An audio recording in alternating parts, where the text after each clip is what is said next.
Hi everybody, it's January 15th, 2026.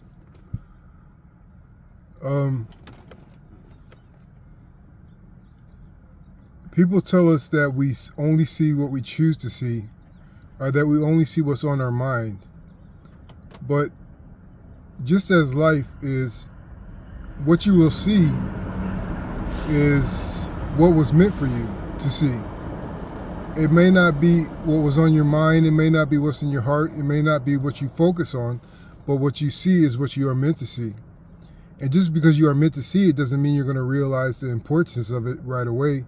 And just because you are meant to see it doesn't mean it's not there to test you, or that it's being straightforward with you. There may be layers upon what you see.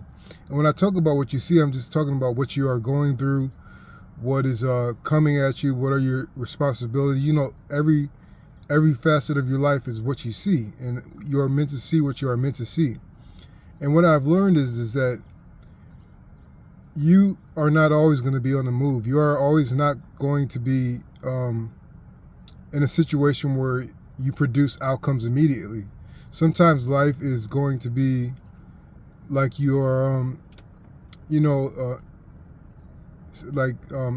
cast still on a calm sea.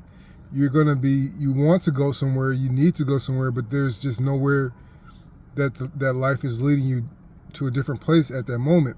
And at those moments, what you do is up to you. What you do is the first and most important thing is to secure your confidence in God and confidence in the direction of your life, and then just exist and just busy yourself with whatever arises. But whatever you see in your life at this moment is what you are meant to see.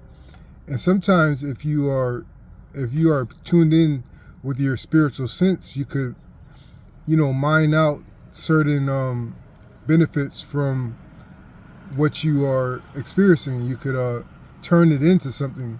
But just because you can't do that all the time does not mean that where you are is unimportant. It's just it is just that flavor of your life at that relative moment. So this gets me to thinking about managing denial. I have never been in denial for too long. I have been in ignorance for a long time. I have been I've been making excuses. I had in the past made excuses for a long time, but I've never had a problem with denial. But I have come across it as being perpetrated by myself sometimes.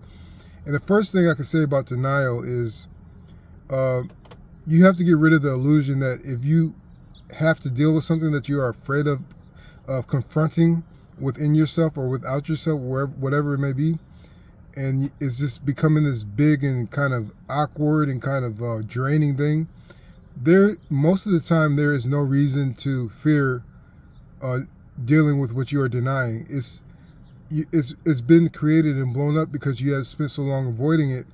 But dealing with denial is maybe like getting your blood drawn. The first initial prick is going to make you feel whatever, but after that, it's normal fear in life. So if you are dealing with denial and you are shutting down from it, you are actually probably making it much worse than it is. And just because you're going to be confronted with the truth, you have probably handled much more devastating information before than what you are in denial about now. And secondly, I could say about managing denial is in terms of other people. Some people are so far deep in denial that they don't even know that they are.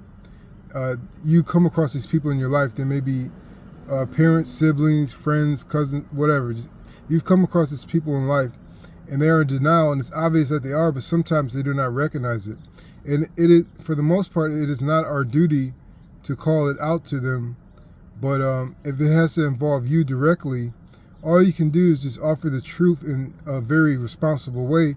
You don't have to smack them out of this, relative spiritual slumber, but just give them the truth in a way that may spark awareness, because they aren't your responsibility. You just want to be there as a loving soul that can provide help. So just give them truth in a responsible manner and ease them out of denial. Just keep on feeding them the truth and giving them assurance, like imply that everything is going to be okay. And when you help people like this, they're going to be very grateful, because you might not see it right away. They may come to you months and they may tell you the story of how they got out of denial in so many words. And you may recognize that it might have been something you said that kind of snapped them out of it. They might not even recognize it was you that snapped them out of the denial, but you may have sparked the pathway out of it. And the third thing I could say about managing denial is the best prevention for denial is to abstain from behaving in ways that aren't particularly what you see about yourself. It's staying away from behaving selfishly. It's staying away from lying, especially when there's no need to lie. Lying is a habit that is so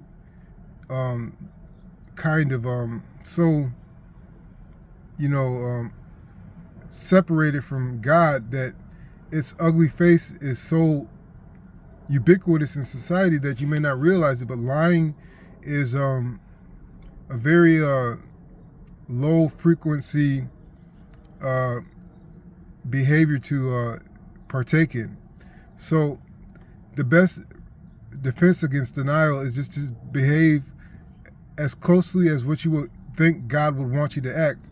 And if you start thinking in terms that way, like how would God want me to act, it becomes deeper. It becomes more than just telling people about Jesus. It becomes more than just being a nice person.